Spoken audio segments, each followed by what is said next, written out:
Musta na, kapatid? Skeptron, Boss J, Pets. Yeah, di daw nako eksuon ni mo. Isa katawag sa una na permika. Skeleton walay di ay eksun ni sad ka. Pero karon nagkabungkag na nga tong panaguban og relasyon. Puro lalis, bantay og sala ug sayop na walay egong rason. Wala na ang gugma na palong nagkalayong skeptron. Ang mga bago haingay kaunta mo gabay. Pero ang kasakit naglibog na sila asa mo agi natulay.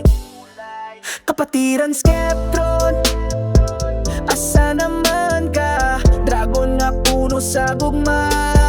Pero karon bugnaw atong panaguban na. Ay fakaparo ka eksuon balikan ta ang atong gigikanan. Sauna ang dragon, simbolo sa atong paguban. Puno og gugma walay sayop ginabantayan. Pero karon ang kalayo nga kahayag sa ngit-ngit. Nahinay na tungod sa atong mga away. Mga igsuon, pag mata na paubos og dumduma. Wala kay rason kung sakto kag proseso. Huna-huna ang kaagi ug doktrina ayaw ibaylo. Ang mga baguhan nangita og saktong ehemplo. Undangin na ang bangayan ug magkahiusata para sa AKP. Kapatiran skeptron, asa naman ka? Dragon nga puno sa gugma.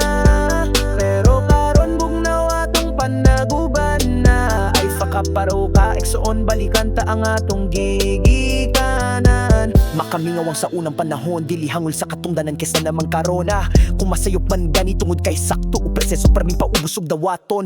Bisan asa paingon dagan eksuon mo kamay ugandam ka nga gakson. Ning ana ang ekipi na akong gisudlan og tumanong kag sa mosunod sa walay klarong sa gubangon. Salamat sa mga eksuon nga anapa. Taas nga kinabuhi ka natong tanan dragon gadila pa. Kapatiran skeptron, asa naman ka? Dragon nga puno sa gugma. Pero karon bugnaw atong panaguban na. Ay fakaparo ka eksuon balikan ta ang atong gig